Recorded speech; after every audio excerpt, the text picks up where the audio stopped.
Thank you for joining us for the second talk in what we've called the Sikhi in the Professional World series. Our kind of aim with this was to sort of destabilize and interrogate our idea of a professional and sort of talk to people who have careers, professional careers across many different sectors in many different places. And you know, and we just we thank everyone for being here. Our guest today, as you can tell, is the lovely Preet Gill. Preet Kaur Gill, sorry. She's the MP for Edgbaston since 2017, and she is also, as of April last year, the Shadow Secretary of State for International Development. And we all express our very warm welcome for her being here. So welcome, Preet. Thank you so much. Yeah, so kind of just to get the ball rolling, I guess, can you sort of describe your journey into politics a little bit, sort of where you started, what your kind of inspirations were, and sort of what kind of pushed you to be in the positions that you are now? Yeah, a really great question. So I grew up in an Amritdhari family. My father was president of the Guru Nanak Gurdwara Samadik. And so, you know, people used to say when they used to come to our house, they said, your front room's like this railway station. There's this constant flow of people in your house, like what's going on? And it was like that when I was a teenager, because of course, anybody that had have a problem that came to my dad, he would say, no problem, come over, Preet will help you, she'll fill out your forms. And of course, back in those days, there wasn't the kind of CABs as we know them, and there wasn't the support mechanisms for many of our communities, especially in the language that they needed. And so we saw a lot of that, because I'm sure many of your parents were involved in that sort of thing, where they were just helping out community members and understanding what our communities needed. And I used to say, my God, Dad, I really do not know how to fill out half of this stuff. You've got to really stop doing this. And of course, my dad never stopped. He was also very active in politics, so he stood to be a councillor. He wasn't successful, unfortunately, but actually I grew up with a household of having constant flow of MPs or councillors in my house, because of course my dad, being Pradhan of a Gurdwara, you know, having that kind of you know, respect within the community and regard, was able to really kind of you know, push the kind of Sikh voter base, as it were. So yeah, so I think, but you don't realize about how this is going to impact your future life. And I saw my father be really quite innovative. If you know this part of the region, the West Midlands, in the 1980s, there was a recession in Sandwell. And I remember, you know, being at the Gurdwara and seeing the miners, you know, striking and being outside the Gurdwara with their buckets. And there's been some great, there's a lovely documentary that they did about, you know, the Sikhs and the miner strike and how they supported the communities. And there's a lovely piece of footage where, you know, it's got my dad in it. And, you know, the miners used to come into the Gurdwara and have langar with us. And actually it was very open, and to kind of see that sort of thing happening very early on in the 80s was just wonderful, because of course, our communities have been reaching out, working with other communities for decades. This whole idea of interfaith that we're now hearing is not something that started now. Actually, many people were doing it way back in the 70s and 80s. We've just termed it differently, and maybe we've changed the way that it's done. But actually, for the Sikh community, interfaith has always been done through the Gurugar and through the Gurdwaras, and that's so important. We don't have individuals that we represent. And then, of course, you know, given that there was a recession, there was a factory across the road from the Gurdwara. And I remember my dad, with the committee members, they purchased cheese, and they drive this van around just distributing cheese out into the whole of our local authority for weeks and weeks and weeks. And I think we were fed up of trying to create some dishes about what else could we make. But one of the other things I saw him do is that, you know, many of us know, you know, during the 80s, women that would you know, many people that went to India got married, and many women came back. Of course, you know, some of them did face difficulties, but they had nowhere to go because there wasn't the traditional services like we've seen today with Women's Aid and other organizations. And so my dad and the committee decided to set up what was named as Samaj Sadar. And what they did with this committee was, when women approached them and they were facing difficulties, you know, this designated group of men would turn up to their house and speak to the in-laws and say, you really mustn't treat this girl like this. This is really bad. And, you know, if the community finds out, this is great shame. And of course, we might think, oh my God, that's a terrible way of doing things. But because there was nothing there, you know, this is what they actually wanted to do, because they really did care, and they really wanted to help those women that were really vulnerable and couldn't get the access and support from traditional services as we know them. And of course, my dad used to take me, because, you know, I was studying sociology, doing my A-levels at the time, and he said, oh, you must know about all this stuff. This is really terrible what's happening to some of these women. And so when I'd go there with him, he'd say, you go and sit to them separately and make sure they're okay. And if there's anything that they can tell you, you know, let me know afterwards and we can get support. And you know, when I think back at that, because of course I did sociology and I went on becoming a children's services manager, and I understand now where we are in terms of domestic abuse and how important that is. But for me, growing up in that household of having a father that was very progressive, who actually thought a pathway and a career into politics was achievable, and it's something that we as the Sikh community needed to kind of really engage and be open to, because, you know, yes, our parents want us to become, you know, doctors and dentists and businesses and etc. But of course, you know, traditionally, unlike probably Canada, many of our communities that came here didn't feel the need to actually ask the state for any support and services, and therefore politics wasn't really a career base. Whereas if you see migration into Canada was much later than us, but actually they've been much more progressive and much more, you know, there's been a really inherent joint up approach, because there's a recognition of actually the Sikh diaspora in Canada needing that kind of representation, and actually they've been very, very successful. So that's really how my journey into politics started. I'm one of 7, and I was always into politics. I'd sit and debate with my dad. My sisters always thought it was very geeky and boring to be into politics. And of course, by the very nature of my father being a Labour member and being so active, as a teenager, I was delivering leaflets as a norm. So it was something I'd got used to. And so in many ways, you know, this was kind of really the kind of career pathway that I was going to choose. It wasn't as easy though, is what I would say, because, you know, my father and the late Lord King were like, you should really become a councillor. You've always got these opinions. You always want to do stuff. Why don't you stand? And I was like, well, actually, do I really want to do this? You know, I spent 4 years being blocked by my branch to even just have a position. And I found that really strange, because, you know, you come out of university, you know, you've got a degree, you really care, you're really passionate about stuff that you want to do in your local community, because politics is about changing lives. And suddenly you're being blocked. You kind of, you know, take that quite personally, but then you think, well, this doesn't make any sense, because surely these are the kind of people that the party wants to attract, so why are they blocking me? But then you very quickly realize, actually, how does politics work? How does it work in your local area? How does that work regionally? How does that work nationally? It's so important to know these issues, because it's only through understanding some of those power dynamics, those processes, those procedures, are you going to be able to advance? And so having those 4 years of block, you know, even though, you know, I got to the point at one point where I said to my father, why would anybody want to do this? Because this just makes it so difficult. And he said, doesn't matter, you've got to keep trying. And then lo and behold, you know, I was married by the time I wanted to stand for a councillor, and I was pregnant with my daughter when I stood for selection on the seat where I lived in my ward. And I remember speaking to my husband, you know, about this, because you really need the support of your family and your partner, because, you know, it's very demanding being in politics. And I remember, you know, him saying, well, actually, this is not the kind of life I really wanted. Does that mean people are going to be knocking on our doors and it's going to affect our life? And every time we're out and about, they're going to keep approaching you. And what about when we have kids? What does it mean? And these are really normal questions, because of course, the first thing that comes into anyone's mind is about safety. What does it mean for your family life? You know, what does it mean for the kind of privacy of your family?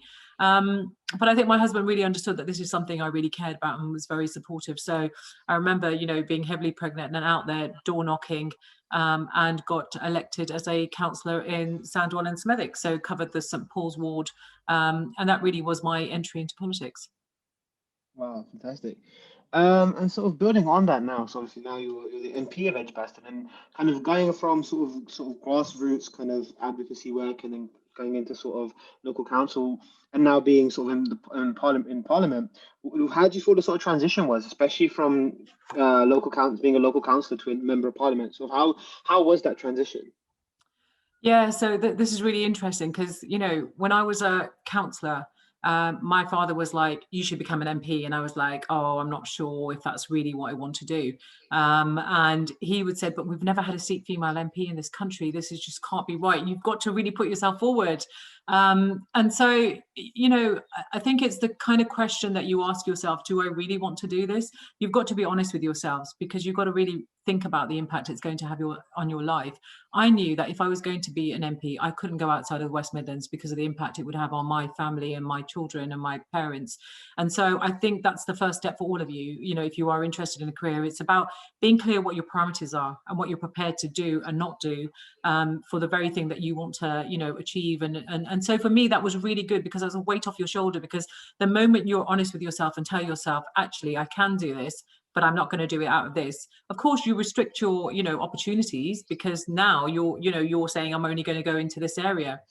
And so, but in a way, I never really committed in my mind to thinking that this was going to be the career pathway that I had. But there was a number of things along the way that kind of brought me here.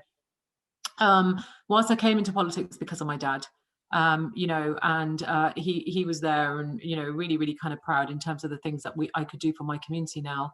I lost my father in 2014 before I became an MP, so he never really got to see that dream.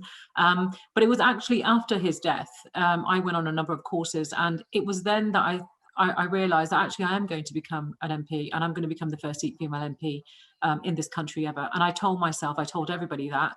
And I believed that. I really did, because I thought, no, change has got to happen. You've got to put yourself forward. But of course, I then went to speak to Tom Watson, who was the deputy leader, but he was also representative in the area that I was. And I said, look, what are the things that I need to do in order to get there? And I was thinking about 2020 as a realistic timescale of when the next election might get called. Of course, things were very different. And it was really good, because what he did, he really challenged me, and he said, right, you need to go away and do a number of things. You need to get yourself more experience, sort of like a cabinet level, regional level, really think about, the things that you want to do and what you care about. And I think it's important. It's always important in your life. I mean, it's something I've done pretty much from probably the age of about 27, is have a mentor in my life, or try to find a mentor, someone that you look up to, someone that's done what you've done and achieved what you've achieved. You don't have to reinvent the wheel, but actually they can really push and challenge you and make you focus about actually how do you get to where you do. Because part of getting to where you need to be is actually you really got to understand the process inside out, how it works, who you need to be speaking to, what's the role of the unions in terms of getting you selected. So it's all that stuff really. And so that really, really helped me. And I think that experience that I'd kind of built up. So I never knew when I was on the Joe Cox Women in Leadership programme that the general election was going to get called in June 2017. I remember sitting in March 2017 in Jess Phillips' office, because I was shadowing her and talking to her about Birmingham Edgbaston and the likelihood of the seat becoming available and what I needed to do to plan for it. And then I remember the election got called, and I remember speaking to my husband, and he said, "Oh my God, this is really going to change our lives. What does this mean and the impact?" And he was fine, but it meant that transition of like having 6 weeks of when you've got to market yourself, get people to get to know you. You've got to put together a plan, as to what you're going to do in terms of that campaign to mitigate any risks, and try and win that selection and that seat. And I have to say, it was what was interesting about Birmingham Edgbaston is that many people that, where I grew up in Smethwick around the Gurdwara, kind of the demographic has moved slowly to that part of Edgbaston. So actually, when I was door knocking, I knew a lot of these people I'd, grown up when I was young and I was up in Punjabi school or at the Gurdwara, I knew them. I knew who their families were. And the other thing is that because of my dad being a Pradhan, they knew him. And so actually it was really strange. Whilst my father wasn't here, he was actually here because, I believe he helped me win this seat by the very virtue that I needed to switch a lot of Sikh Tories to Sikh Labour. Because of course, many people when they become affluent feel that they have to vote a certain party, but actually, these were very Labour voting. These were people that voted Labour, that believed in Labour values, Labour opportunities. The Labour Party gave them the opportunities really to succeed as well. So people don't forget that, and that was really important. And people also, representation does matter. I mean, as much as people felt that they have good representatives where they are, the very fact that we never had a Sikh female MP, how can that be in the United Kingdom, given, the contribution of Sikhs, not just to this country, but if we think about the last prominent Sikh woman was Sophia Dalip Singh, as a suffragette, and it's taken 100 years to elect the first Sikh woman. I mean, there's something that in there that we need to think about. What was it that meant representation almost wasn't important for us as a community? And it certainly can't take another 100 years to get more Sikh MPs, male and female, not only into the House of Commons, into the House of Lords, but also at a local elected level as leaders, as councillors, and your local representatives as well. And I think, Edgbaston is an area where I grew up. I was born, raised, I went to the local school there. I knew it as the children's services manager. I covered the patch. I've seen the kind of changes in the area over the last sort of 20 years. So I think that really mattered to people as well, having somebody that actually was from the area, that knew the area. When I knocked on many doors, people appreciated that. You know, the very fact that my opponent was from London, you know, actually a lot of people didn't like that because she didn't, obviously would not have known the area. I'm not saying it always matters, but I think, you know, for some people it really does. And so the transition hasn't really, I think what's been challenging is the parliamentary procedure and process, because they're so archaic, and getting your head around that is always difficult. But actually doing casework was a lot like doing social work, and I managed teams. I've managed 250 cases at any given time. So to manage that complexity wasn't really the difficulty. Managing people I'd already done. I've, you know, been doing that throughout my life. So I think though that the transition of never really being able to switch off, you know, there's no such thing as having annual leave for MPs. I mean, yes, we have recess, but, you know, you tend to work, you don't really switch off. The expectation on you is huge that you've got to be up to date with everything that's going on, because if you've missed something and someone asks you, suddenly you just don't know. How does that make you look? You know, there's this kind of, I think you put a lot of pressure on yourselves when you transition into that role in terms of what's expected. But also now, you know, you're having to provide the political as well as the parliamentary element of it, and sort of manage all of that, as well as manage yourself and your identity, because of course that's something that you are shaping and learning and growing as you go along. I was elected in 2017. I'm kind of still finding that identity of what is it that, you know, fundamentally, you know, this is me, and this is what it means for me to be a politician. I think that takes time, because you're learning and you're growing and you're changing, and issues change, campaigns change. You know, what we're facing now, I mean, none of us predicted really, and recovery is going to look very, very different. So yeah, so the transition, it's had its challenges, but it's also been a great opportunity to learn lots of new things as well. No, definitely. I mean, it's fascinating that you kind of say that a lot of kind of your previous work sort of really led into sort of the next things that you did, and I guess that kind of the kind of advocacy work and then kind of the council work that you did, I guess, really kind of quite translated quite well for you. And I guess the next thing I wanted to ask you was a bit about Edgbaston itself. So kind of, what do you feel are sort of the key issues facing your constituents, and kind of what, when you sort of take this role of representing Edgbaston, kind of what issues do you feel like you are representing them in? You know, what do you feel like are the key things you're sort of representing them in and fighting for? I mean, look, the key issues for people in Birmingham, Edgbaston are probably not any different to the key issues around the country. And what are those key issues? People want to feel safe. We've seen, you know, rising crime in terms of my area, antisocial behaviour, youth violence. These are all things that really worry people. Even though we're in lockdown and people are at home, we are still seeing increase in certain crimes. So policing has been a really big issue in my constituency. It's why I've set, you know, I did set up just walkabouts with the police in certain areas where, you know, community members were raising lots of issues. Of course, that puts a challenge under sort of COVID and being able to be out and about, but it's trying to do local initiatives. For me, you know, constituency stuff matters greatly. It's the most important thing in a way, because, you know, I see the kind of diverse experiences of my constituents.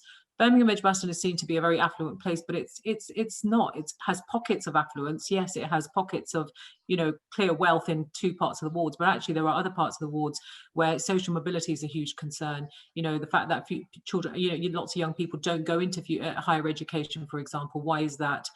You know, poverty is a real concern. You know, the fact that people feel that they're left behind, whether that's through transport links, whether that's through opportunities in terms of employment. So, you know, what's happening to the economy is deeply concerning to a lot of people. I hear from parents and grandparents all the time that they're worried about what are the future for, you know, for their young people, for their young children, for example, that graduated. What jobs are they going to actually achieve and get? I mean, the challenges that we face in that respect are huge. You know, the fact that we'll have 2.5 million people unemployed, according to the World Bank, by April this year is a staggering figure. And it's going to impact so many people's livelihoods, isn't it? Because, of course, how do you keep up mortgage payments? How do you pay your rent? How do you make sure there's food on the table? I mean, these are really some of the kind of key challenges around the economy and recovery, about how do we create the jobs for the future? What do they look like? What does green, you know, jobs look like? How do we get people to think about that? You know, what are we doing in terms of our housing offer?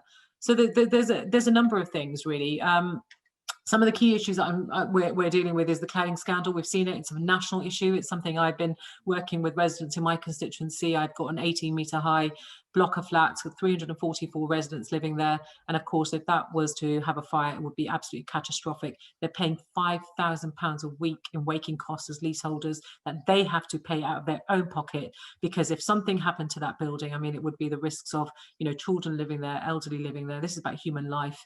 And to be honest, what the government has done in respect of that has just not been good enough, because, this new announcement of actually they're going to fund only buildings over 18 metres. Well, what about everybody under 18 metres? What does that mean? Does their human life not matter? It's a very arbitrary target, and it's just not sufficient, and it's just been slow.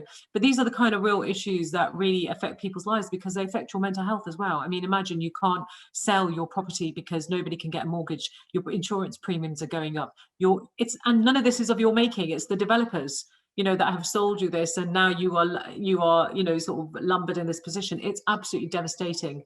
And so for me, engaging with constituents, understanding the impact it has on their lives is really, really important, and what I can do to support them. And it's never just one person, because we have to work collectively, we have to work cross-party as well, to make sure that we really try and push the government to doing the right thing. So it's things like that. No, 100%. And just kind of reflecting on what kind of the last 10, 11 years of the current government has been, I guess we can see the same issues cropping up in a cyclical way. And I guess it's only been getting worse. I guess it's just a bit of a pandemic and just kind of years and years of austerity. I guess we can really see how that impacts not only working people, but people from sort of all class backgrounds and occupations. I guess I want to move on a little bit now. And kind of you've spoken about really being strongly and being, the first Sikh female MP, and kind of how having a representation in the House has just been, a fantastic way of representing women's issues, and also just the issues of the community as a whole. And you've really been outspoken about kind of, the position of women and about misogyny, how it's been affecting them. Do you still feel like patriarchal views exist in the House of Parliament and in the political sphere in general? Yeah, absolutely. I mean, absolutely, they do. They exist everywhere, not just in the House of Commons. I think they, we all, as women, will experience some kind of misogyny or some kind of views that shows those kind of attitudes. I mean, certainly when I was a councillor, and I had a young daughter, I was regularly told by men that I should go home and not worry myself about certain meetings or certain issues, because I needed to go and do that. I would just ignore them, because I think one of the things that you learn is, this is really exhausting stuff, challenging this kind of discrimination and oppression, but you've got to learn to pick your battles. Do you challenge every single person that has those views? Do you try to change the system, because it's recognizing where in the structure these sort of inherent issues or cultures actually exist? Or do you try to address it with individuals? Or do you find a way of how you manage and deal with this yourself? I mean, what is that responsibility? And I think, that's something I've learned over time. I mean, it was interesting when I went for promotion. I'm sharing this story because, I think this is something particularly about women, that my senior management were women. And some of the kind of oppression that I felt, and I'll tell you why I felt it was oppression, is because, there was this kind of idea that if you're outspoken, if you've got ideas and you're creative and you constantly want to change things, you're suddenly a threat. But actually, if you are agreeing things, and this thing about a safe pair of hands gets used a lot in workplaces. And what that means is, if you're the yes person, if you're not going to rock the boat, if you're going to agree with the senior management, then you're actually going to progress. And that's a really difficult thing to take, because I was never one of those yes people. I was always the one that wanted to create change and wanted to find different ways of working and challenging myself and others around me. But that meant I wasn't going to get progress. And I remember going to see my senior manager, and I said, look, can I ask, is there something that I'm doing wrong that's preventing me? And she said, oh, I'm really glad you came to ask me that question. Really good question, Preet.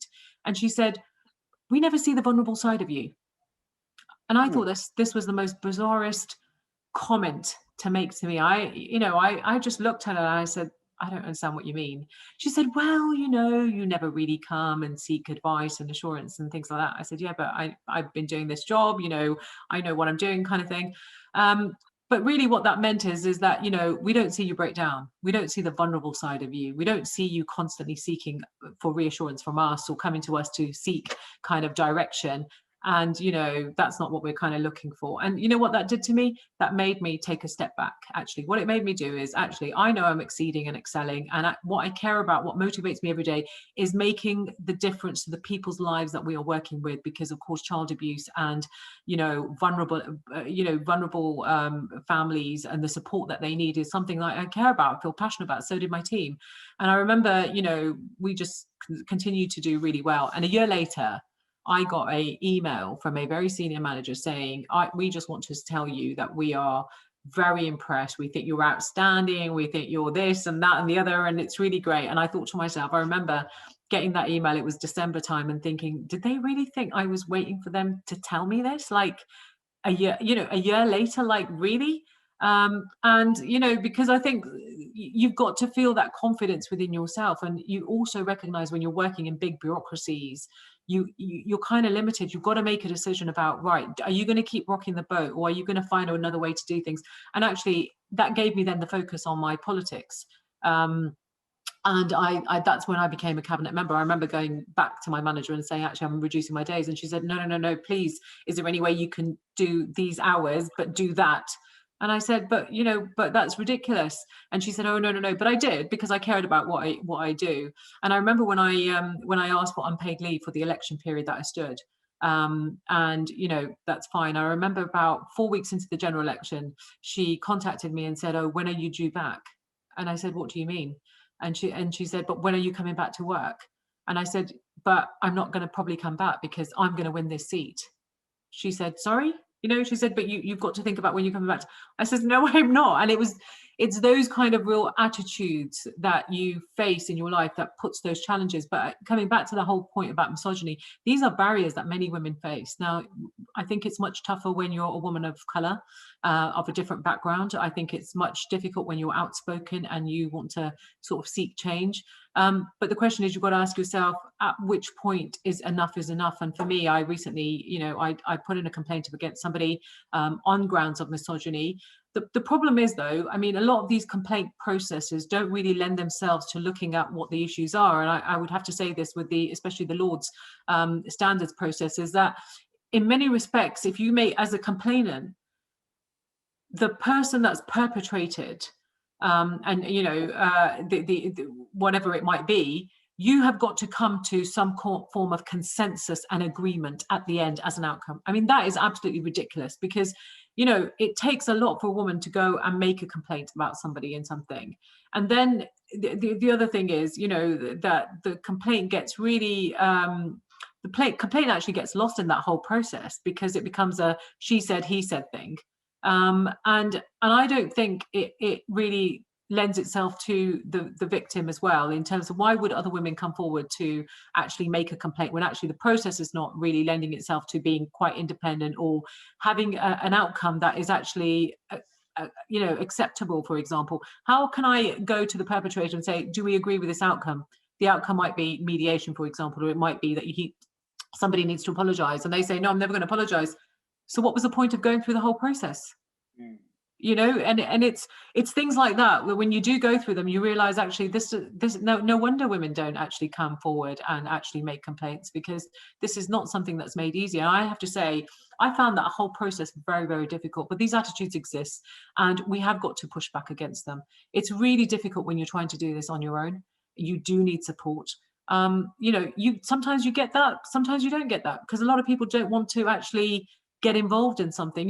There's been times when other people have witnessed this and they'll say, yeah, but is there a way that you can just avoid him, or you can do this? But why can't we challenge these issues? Why can't you support the challenge? Why are you just sitting there as silent observers and watching everything going on and not saying anything? Because actually you're culpable as well now. So yes, it exists. Yes, we've got to do lots more. And I would encourage, women to have a good support network of people around them that can support them through those processes when they do have to challenge and make complaints on those issues. No, 100%. And I guess kind of a lot of us can attest to sort of when we're in these kind of professional environments to have to often feel like we can't speak out of fear of being seen, or kind of out of fear of being sort of looked in a certain way. No, 100%. I feel that's something that I guess a lot of us can relate to in their spaces. I just wanted to also just remind everyone that kind of we're approaching the latter half of our talk. So if anyone has any questions would they like me to ask Preet Benji, please by all means drop them in the chat. But until then, sort of we'll carry on. And I kind of wanted to actually, this kind of leads us on quite nicely to my next question. And that was actually based on an all-party parliamentary group for Sikhs in their report, where they stated that in the last 2 years, hate crimes against Sikhs have risen by about 70%. And I think that's an astonishing figure, especially kind of looking at, you know, the experiences of sort of our elders in the 80s and 70s, and I guess many of us thought that those days were over, and we're seeing sort of a return to those sort of levels. And I guess, what do you feel like where do you feel like most of this is coming from? Where do you think that sort of these interactions are taking place? Yeah, no, it's a really good point. I mean, there was the APPG report on this, which has some really clear recommendations for government as well, because what we looked at was comparing the data in 2018, 2019, you know, which really, so reported religious hate crimes in the last 12 months. Basically, what we saw from the evidence was that it fell for Muslims by about 12.5%, for the Jewish community by about 9.3%. It remained about the same for the Hindu community, but actually what we saw for Sikhs, though, there was a 7.3% increase, and so that's a staggering 61% increase, because, you know, Sikh community organizations, what I would say is, as a result of why have we seen the reporting increase, it's because of Sikh community organizations bringing awareness. We have seen more gurdwaras be set up as third-party reporting mechanisms, because lots of people won't go to the police to report hate crime. I've seen it in my own constituency. I had a dentist who said, you know, I've lived in this area for 20 years, and for the first time I was subjected to hate crime when I was walking down the road. I was absolutely shocked, and I said to her, well, did you report that? No, she said. And I said, but why? She said, because I was burgled last week and the police didn't even turn up. So why on earth would I want to go and report hate crime? And so I think there's been some concerted effort and work done by Sikh organizations, firstly, to tell the community what constitutes as a hate crime, because this is still an issue. Lots of people don't understand what constitutes. They think if you're called a derogatory word on the road, that's okay. Many of our community have learned to accept this because it's become a norm, or it's something that they don't want to, they feel that if they react to that, it might make a situation much more difficult, or it puts them at greater risk. So I think, you know, how do we work with our gurdwaras, our places of worship, to really think about their role in raising awareness as well, working with organizations around telling people that they must come and report. Now you can report in the Gurudwara. You don't have to go to the police station. You don't have to ring the police, because they record this on the same database system as they would. So it's really, really good to see, you know, many gurdwaras actually taking the lead. And Northampton, you know, again, they've been really, really proactive around hate crime and the work that they have been doing. So yeah, so you know, and the thing is, what we haven't seen from the government, because, you know, all the reports that they have done have focused on the Abrahamic faiths. They've ignored the Sikh community. So the government's hate crime action plan ignored the Sikh community, even though in this country we had some high profile, really horrific cases. Because of course, if you look at the visible identity of a Sikh man, no doubt he will be, you know, the kind of person that's going to become a victim of sort of hate crime. And we've seen that as well. You know, there was a recent one, I think you saw, of the Binderjeet Singh. It was covered on this Sky News, I think, where, you know, somebody came up to him with a lighter in London in a very busy train station and approached him. Of course, that person has been arrested, but, you know, these incidents do happen. We need to encourage people to make sure that they are reporting them. We need to lobby government to make sure that they don't ignore Sikhs, and that they are doing all that they can to make sure that, you know, we have effective recording systems, but actually we are then offering the support to the community in the way that the government is doing it for other communities. No, 100%. I guess kind of what I took from that as well is there's kind of a two-pronged approach, I guess. There's kind of working with communities and you know, community leaders and gurukas, and to, I guess, for us to be aware of our rights and what sort of the ways and options we have to speak out. And I guess there's also the sort of top-down way of kind of challenging the way the government is also looking at these statistics and figures and able to address them. No, 100%, 100%. And kind of going on about Sikh issues, one thing you've also been speaking about ever since you elected to Parliament was having Sikh as a ethnicity on the census. And my question to you, I guess, is what do you feel, and obviously it's a very controversial topic, so as someone who's sort of a very vocal advocate for this, what benefits do you feel like this would offer the community?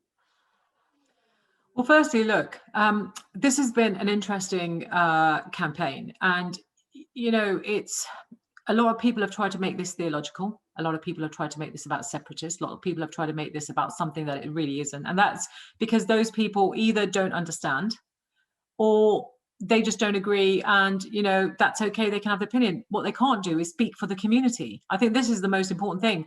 This is a campaign that before even I became an MP, that was started in 2000 in our community, that we've all probably heard of at some point in our lives. Our parents talked about it, various organizations led it, so it's nothing new. What's really important though is that we recognize that in law, in legislation, right? Because that's what we are legislators as members of Parliament. Mandela v. Lee, 1982, very, very clearly set out that Sikhs, just like the Jewish community, you don't have to agree with this, by the way, are regarded as an ethnic group, right? Because the thing is, we have seen a lot of cases been taken to court for discrimination, and those cases have generally had an outcome of stay because courts cannot make a decision on religious issues, right? So being recognized as an ethnic group and therefore then taking on a case of discrimination, which Mandela v. Lee did with the young Sikh boy who had a dastar that was refused entry into school, and that was what that case was about. That gave Sikhs and the Jewish community recognition. Now, the Jewish community have not wanted to pursue, because actually through their board of deputies and synagogues, they have a really good mechanism of collating data in their communities. Although I saw David Baddiel's recent argument, actually, and he talking about the new census, and that the fact that in the ethnic group category, there isn't the option for him to put in Jewish. And this has started up a new debate. And this is something that we've been talking to the Jewish community, abroad and here for some time. But I thought actually what he was talking about absolutely hits the nail on the head. Is the very argument that's been made by the community. Some few minority people have tried to make this about their issue and about what they want. But fundamentally, what is the whole campaign about? The campaign is this. Every local authority, so whether you live in Hillington, whether you live in East London, whether I live in Sandwell, they have been told by the ONS that they can only collect data and deliver services based on ethnic categories. Okay, so in Sandwell, you have, of the BAME population, 60% is Sikhs, right? So the ethnic category says Indian or other, right? Now, those Sikhs are not taking Indian when they live here. They pay council tax to the council, right? So now when you look at delivery of services for that community, they have all the problems that everybody else has around NHS health inequalities, around access to vital services. They could be drug and alcohol, they could be domestic abuse, they could be, welfare support, they could be a whole heap of range of things. They get nothing. They're the biggest ethnic minority group. They pay council tax to the local services, but they get nothing back, right? Do we think that is the way that we should deliver public services to the citizens of this country? And we're talking about Sikhs as an ethnic group. And this is why I say many people don't understand why this campaign is really important. What they keep saying is, oh, I don't believe Sikhs are an ethnic group. We'll go and look at the definition of an ethnicity and then have the debate. But this is not a theological debate, whether you think Sikh is a religion and not an ethnic group. This is not about your personal opinion, whether you're an academic, whether you're an individual person as part of a group. We don't really care about that. What I care about is equality. What I care about is how do we challenge discrimination, because we are all paying taxpayers, right? So if we identify that there's a need for our community in a certain area, they will never get it because the ONS has told every public body that they can only record data based on ethnicity and deliver services on that, then actually the Sikh community has been let down, right? So we will not get any delivery of services targeted to our communities. That is essentially what this campaign is about. The other thing about evidence-based, and this is why lots of those people that don't understand this argument don't have the conversation, is that the race disparity audit, I spoke to the Cabinet Office, and I had a meeting with the Cabinet Office, and I said to them, show me the data on Sikhs that you have, because if you're not going to include Sikhs as an ethnic group, do you have the data? Are you addressing the inequalities? Give me the other bases. I don't mind. Or I said to them, why don't you make religion mandatory? At least we'll be able to get the data then. Everybody has got to tick the religious box. I said, no, we can't get everybody to tick the religious box because it's not publicly acceptable. Everybody doesn't want to declare their religion box. Fine, okay. So let's look at the data sets. So the Cabinet Office told me, we looked at 100 data sets across government. This is all the government data sets, right? They said we found no data on Sikhs. So I said, this is an invisible community, isn't it? They said, yes, it's an invisible community to us. It's an invisible community to lawmakers. It's an invisible community to policymakers. So I said, well, why can't we have the ethnic tick box? And you know what their argument is? Some of your community don't want it. But hold on, this is about addressing equalities. This is about discrimination. This is about the wider inequality issue that the community are facing. So I really don't care if 10 people don't like it, because in the last census, 84,000 Sikhs protest voted and said that they wanted a separate tick box, the option of a tick box. I mean, just imagine, on a basic issue of rights, the community has had to face this level of scrutiny from government bodies and from the government itself, because the government failed to give Sikhs the option to have Sikh as a tick box, even though it accepted and told you in your face that yes, there is no data on Sikhs. Okay, and this is why this campaign became, but what happened is we allowed some of those people, the government allowed, what the government does is the government won't always, this government in particular, will not engage with those community organizations that are linked to grassroots. They will pick and choose who they want to invite to their roundtables. They will pick and choose who they invite and engage. And they do that for it because it serves them, or it serves their purpose, doesn't it? Because it serves their agenda. They will talk to people that are yes people that are never going to challenge them. They talk to people that don't have any standing in the community, that can't go away and tell the government, tell the people what the government is actually doing or not doing, as it were. And that's inherently what we have with this government at the moment. I am challenging them about, they are not talking to the right Sikh community organisation. They're not talking to the Sikh community, actually, because the people that they bring, apart from one or two of them, they don't have any standing in the community. They don't have the reach in the community. And the thing is, most of us, because we don't know how politics works, because we're disenfranchised, or because we're outside of the system, we are unable to challenge this. But actually, where you have a Conservative MP, you need to ask them, these are our organisations, these are our places of worship that speak for us. Why are you not engaging with them? Right. So this is where the problem with the campaign has got to. And even though with the legal challenge, and of course the legal challenge came much later, and you know, the Cabinet Office has argued this, pretty much what the government has said, really, that they don't care that the Sikh community have contributed to this country and wants its rights and wants inequalities to be addressed, because they're not prepared to do that. And there's no real reason why, because they accept that there isn't the data. And so this is a campaign that I think something we have to think about in the future, because, you know, there was the initial issue that this could be the last census. You know, this could be the last opportunity that we have. And it was interesting that when the census came out, with all my work that I've been trying to do with the ONS, really challenge them to engage properly with the community, you know, they decided not to recruit Punjabi speaking volunteers that are going to go and complete the ONS, go and complete the data sets.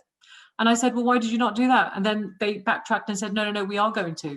We're going to get people that speak Punjabi as a different language. No, but that's not meeting the needs of the community. Who are you advertising with in terms of the census? PTC Punjabi. Sorry, it's a channel based in India. What about the channels that represent the Sikh community, of which there are 3 or 4 in the UK, based here in the West Midlands predominantly, and London? Why are you not using them?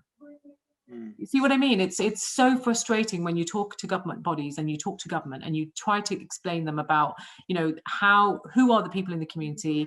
I'm from the community, don't forget, you know, and I'm trying to sort of help them, but a lot of this stuff is done deliberately. You know, and you realize that it's done deliberately, because you think to yourself, you gave us all the spiel through, you know, denying us the option to have the Sikh ethnic tick box, you know, on the census. And then you gave us all this talk about all this wonderful stuff you do. And now we're speaking to you and challenging you, you're insulting us because you're not doing any of it.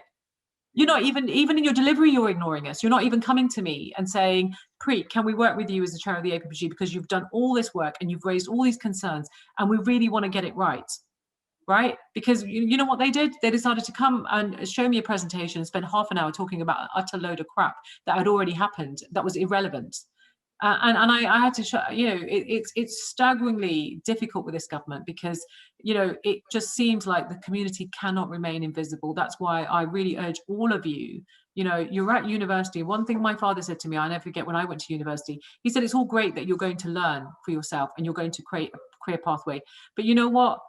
Apne joge naari, he said. He said, think about your wider contribution to the world. What else are you going to do? What's the difference that you're going to make? How is your studies going to help you make that change much more broader and much more wider? And I would say get engaged politically, get active, hold your elected representative. Doesn't matter which color they are from, which party they are from, you know, hold them to account, right? Ask them what they are doing on this issue. Ask them how much they are pushing back on the government. And why is the government not engaging with the organizations that represent you in your areas, for example? Where are they?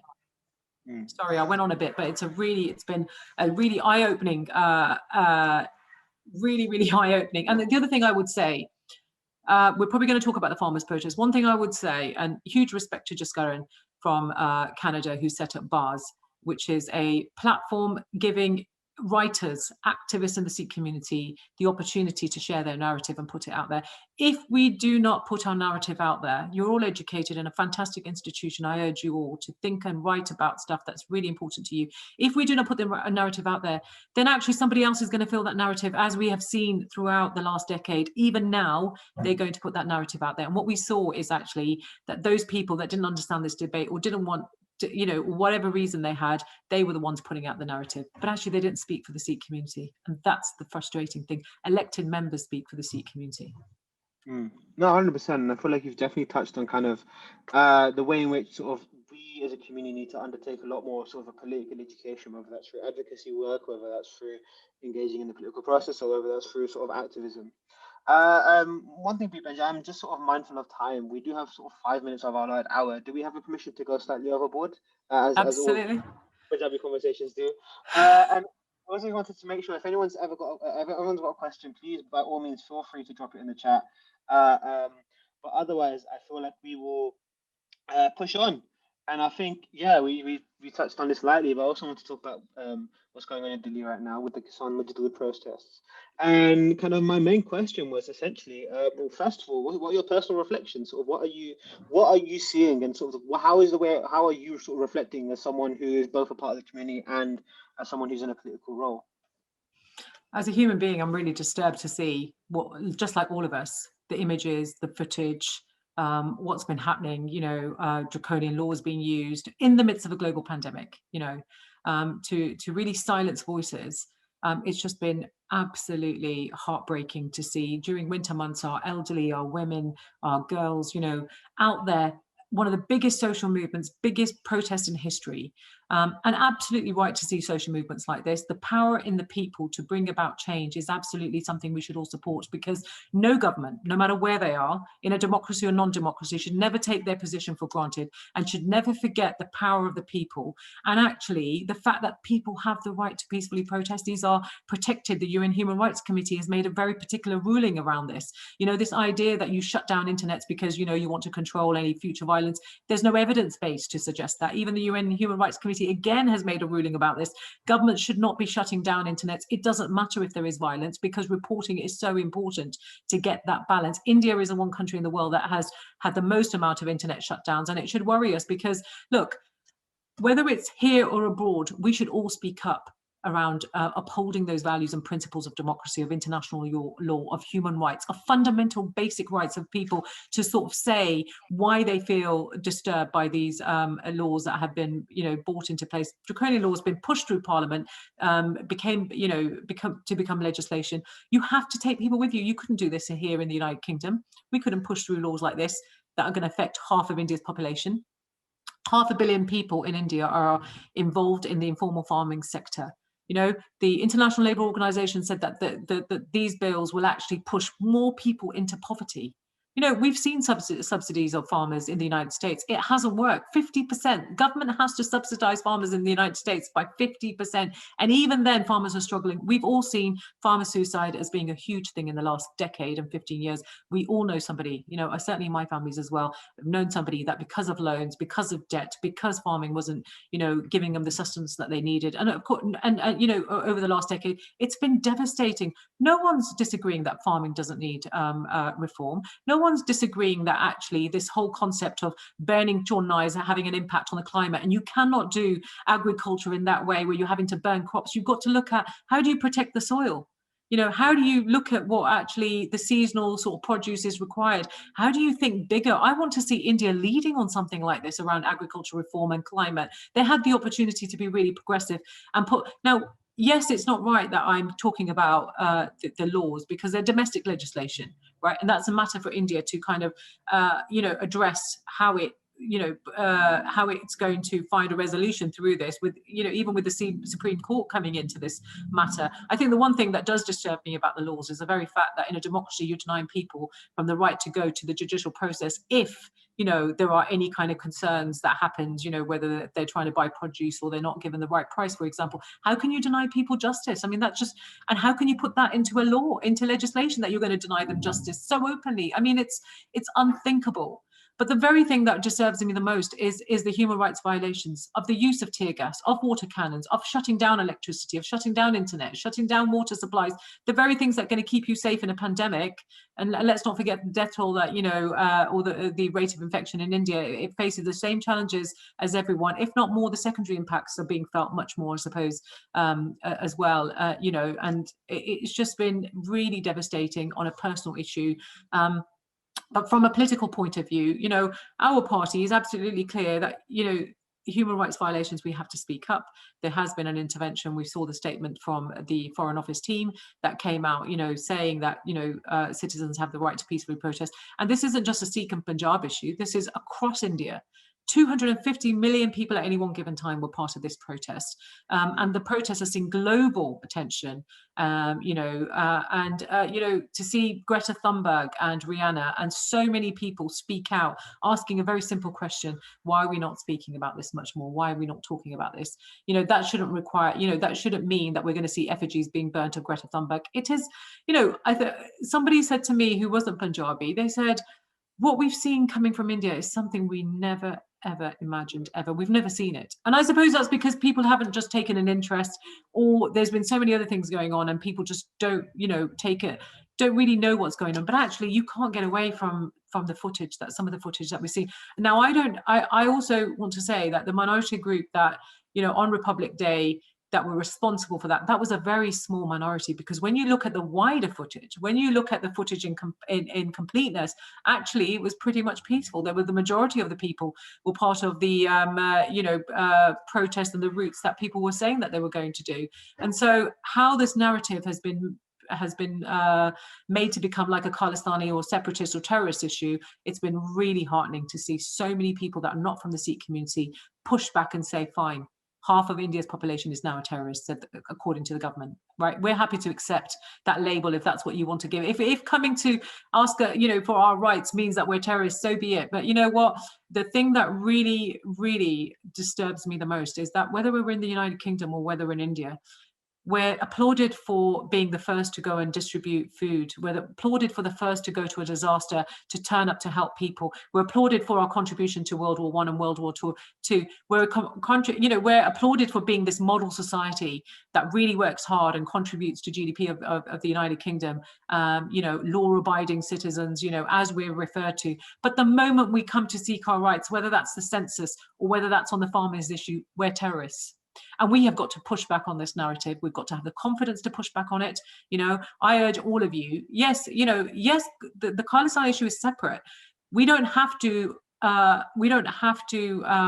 defend our position on Khalistan, not in a farmers' movement. What we should do is say, please stop your propaganda. Let's talk about what this really is about. And if you can't, you shouldn't actually be asking me questions. Many of this sensationalized media that we've seen in India is really disturbing because it's just pushing its own narrative. There's no objective, you know, reporting here. Most of the journalists don't actually have any knowledge base about some of these issues in any event. I mean, the fact that they gave Gangana Renault a media time to spew out rubbish and facts that you're a historian, Arjun, you know, that you could dispute, that were not correct, they weren't factual.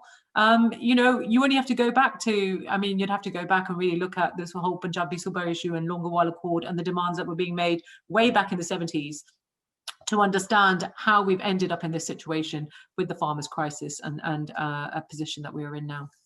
No, 100%. And kind of one thing that always stuck out to me, especially kind of watching videos and watching the kind of the coverage, and especially kind of the grassroots coverage as well, is kind of how this movement has been sort of a cross-class like movement, the solidarity has been sort of at the forefront. You know, the kind of we can't call it the world's largest protest if it wasn't for example, unions and groups in South India and kind of the solidarity given by people who are outside of the agricultural sector who are sort of giving not only just internationally but sort of within the Indian state as a whole, and kind of watching sort of solidarity and coalitions from different caste backgrounds as well, which was unprecedented.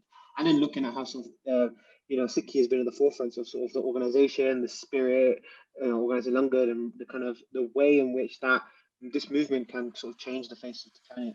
And kind of, I wanted to address a question actually that came in from the chat, and it's from Jeevan Singh. And he says, PMs such as Trudeau have spoken on multiple occasions in support of farmers and their right to protest. Meanwhile, our Home Secretary recently described certain protests as dreadful. Is it realistic for us to have any confidence in the UK government to take any meaningful action to rein on the farmer issue? I have to say no. I thought Pretty's comments about the Black Lives movements, that's what she was referring to around the protesters being dreadful. I mean, the question was asked to her about did she agree with the broader principles, and she said no. I mean, I think it's worrying, but actually we have the evidence before us. This is the government that avoids transparency, avoids accountability, is involved in cronyism. Many would call that corruption in terms of how government contracts are being awarded. They're not value for the taxpayer. There's no ability to ask questions. I mean, the fact that this is a government that's retreated from the world stage. Dominic Raab was in India, as we know, he visited. I wrote to him whilst he was there on his visit, asking him if he was going to raise the issue of the farmers' protest. And his response back has just been very wishy-washy. And, you know, it's been pretty non-committal. On one hand, he's happy to talk about human rights violations elsewhere, whether that's China, you know, and other parts of Myanmar and elsewhere. But then he wants to pick and choose whether he wants to talk about India or not. Now, the thing is, look, we have a good relationship with India. We have to do trade with India. We have got to work with India, you know, in terms of our UN institutions.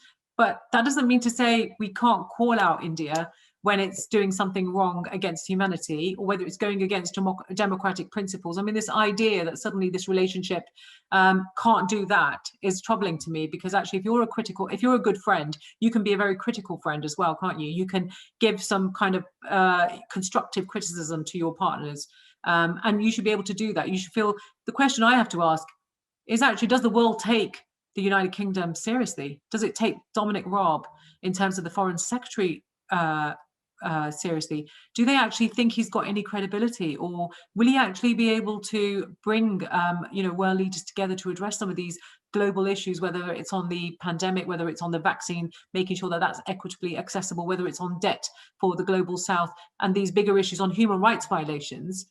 Well, it's yet to be seen, because he's going to have the chair of the G7. I mean, it's going to be really interesting to see what he's going to do, because what we've seen from this government is they talk the talk, but they don't walk the walk. The rhetoric, how do you cut aid? How do you disband a world-leading department in the midst of a global pandemic? No other G7 nation is cutting its aid budget, unlike the United Kingdom. So Dominic Raab isn't showing leadership at the moment. And the thing is, he's going to be pushed into a series of actions just by the very virtue that the Biden administration is absolutely reasserting its position on the world stage, is absolutely making the commitments about development and the need to show collaboration and work together to address some of these issues. Biggest issue is going to be about the distribution of the vaccine, making sure that we can manufacture and distribute at pace. It can't be right that places like Mozambique are saying it will take 2 to 3 years, because the virus will mutate. People are global citizens. We travel around the world. It can't be right that we have this vaccine nationalism, that the richer countries get vaccinated and actually the poorest countries don't. Everybody wants to travel. They want to resume some kind of normality. So we've got to show that leadership on a global stage, on a national stage, much more. I have, unfortunately, no confidence in this government for any of that stuff. And that's why I urge you, you know, you have the power. You know, people create the movements. You've got to keep pushing where you are living. If you're definitely living in a Conservative seat, these are the questions you really need to challenge your members of Parliament on. No, I can definitely share your lack of confidence on the current government, especially the Home Secretary giving her international conflicting interests. But no, I also want to kind of address another some more questions that have come in as well. Pavan Kaur has sent in a question saying, "Hi, Preet, thank you so much for speaking. I'm a resident of your Edgbaston constituency who's at university right now too. Actions from the British government are so blatantly ignorant towards the Sikh community that it feels deeply degrading and disheartening. How does one cope with feeling like any sort of political engagement is attempting to engage with a system that isn't made to change? It's really frustrating. Can you imagine what it's like in opposition? It's really frustrating because you can see the things that need changing, but of course, unless you work with the government and say you try to amend a bill and they say no, they're having a majority of 80. So really and truly, they don't have to. But the thing is, we have got to think about what are the mechanisms by which governments are being held to account. And it's people, it's the mobilization of people. So on the farmers' protest, it's been great to see the organizations help mobilize our communities through letter writing campaigns, through contacting their MPs, through giving them information, because it's really important that people have the right, factual, adequate information on this issue. There's a lot of fake news being put out there on the farmers' protest, for example. So yeah, I totally get the disenfranchisement that people feel about politics, about the very fact, actually, the way that it is set up, it's almost set up to not actually engage you. It's not to bring about the change. It's not to do the things that you want to do. But I hope, what the Labour Party will provide is a different kind of politics. It's about changing that. It's about people feeling that they can do that. One of the things that I try to do is, when people write to me about issues, is try and engage them and look at how do we build campaigns? How do we create something locally and then make that a bigger issue if it needs a national profile, for example? So I think we can be creative in different ways. I mean, I've seen lots of, I'm very lucky to have 3 universities in my constituency, University of Birmingham, of course, being the biggest. But actually what we have seen is students coming together and really start building up campaigns and building up pressure, whether through the whole university network system, and how they engage their parliamentarians. So I think, there are ways of doing this. And I think it's really, I'm open to doing that. So Bhavin, if there's anything that you've got as an issue that you want to raise, by all means, please do email me. And I'm happy to take that up. But yeah, it is deeply frustrating. But I think, the UK Youth Parliament has been a mechanism. There's been really good stuff done through Parliament around the educational institution about trying to engage more people across the country about saying, how do you feed into select committees? How do you set up petitions that can be debate? I mean, the farmers' protest is a really good one. The procedure is this: when you reach a petition that reaches 100,000 signatures, then you will get a debate in Parliament, and that's really good because it means that the issue will have time to be discussed, and therefore the government has got to respond to that. So there's ways of doing lots of different things, but you're right, it's very deeply frustrating at the moment.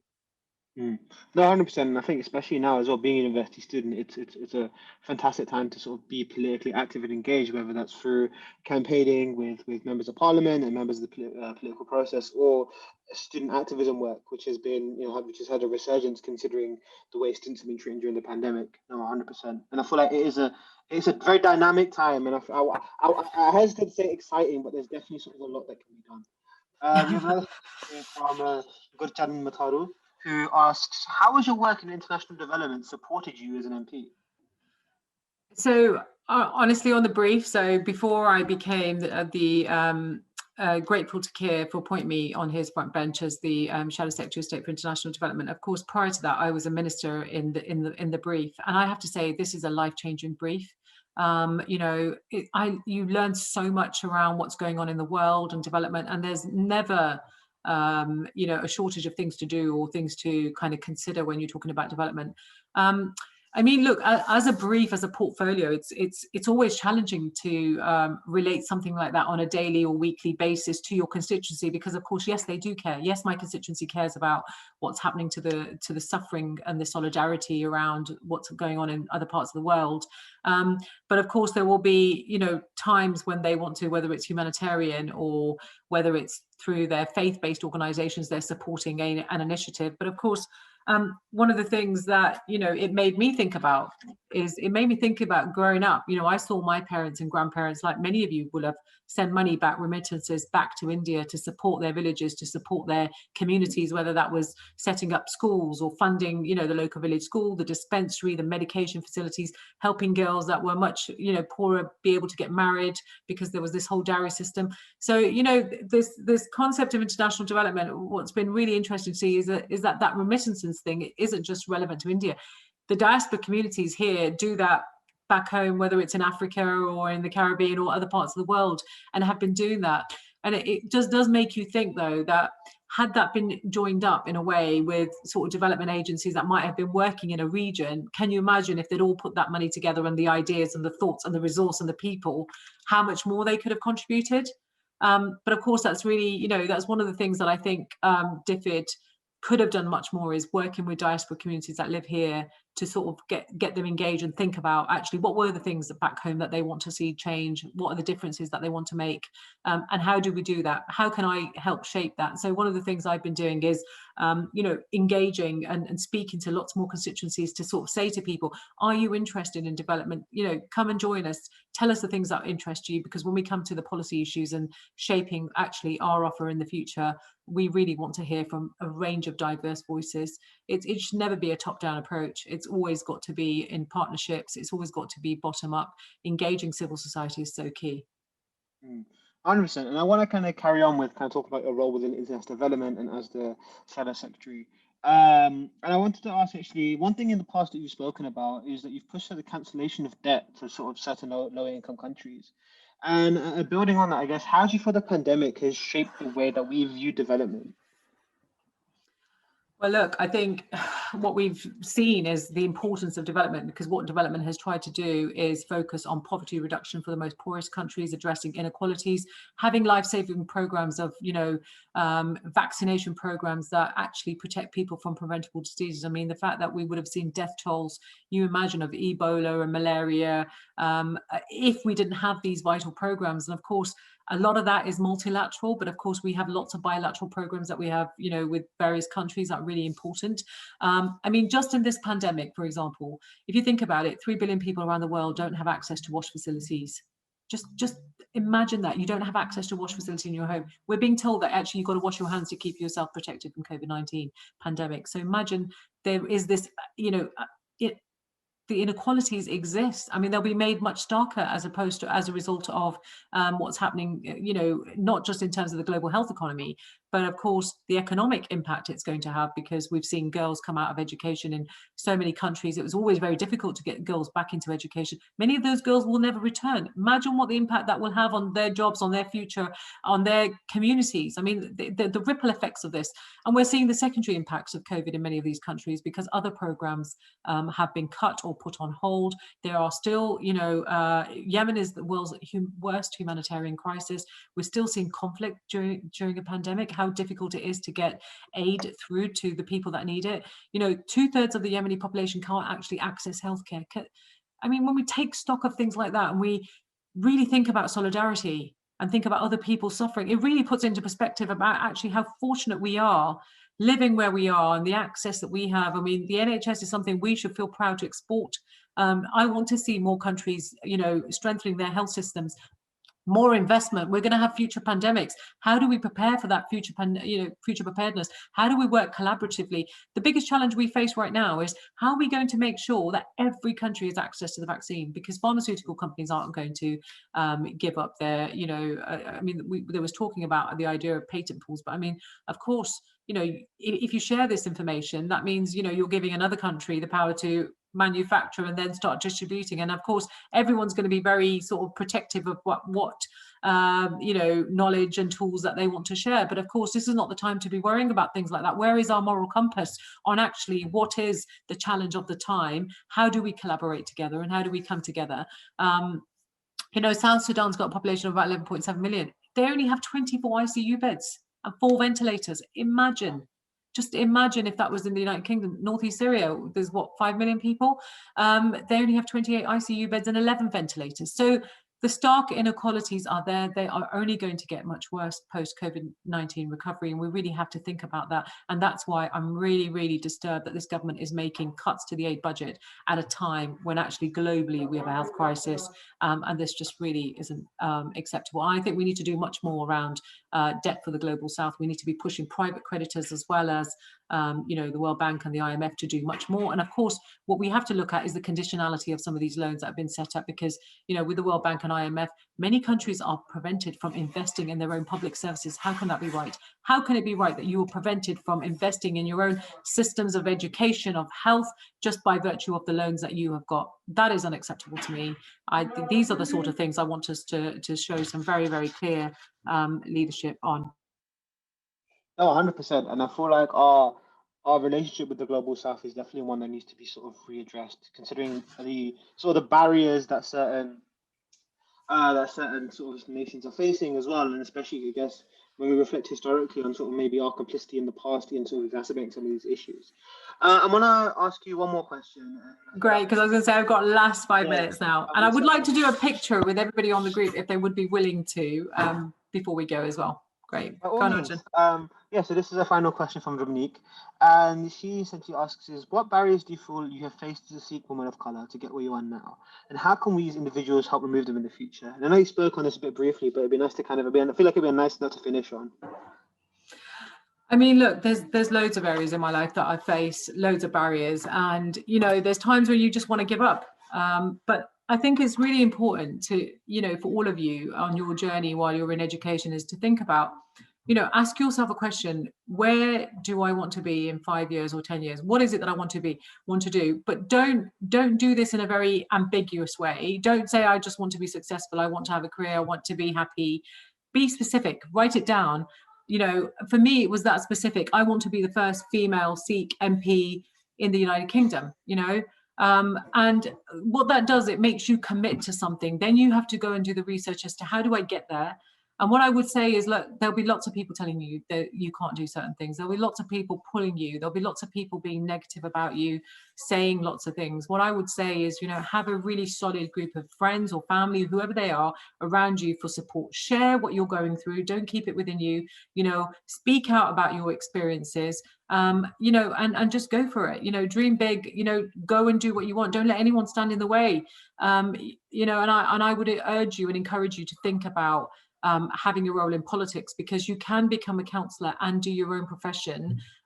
You can do that as a, you know, on the side, because most of the meetings are in the evening. It doesn't mean to say you have to give up your dream of your day job.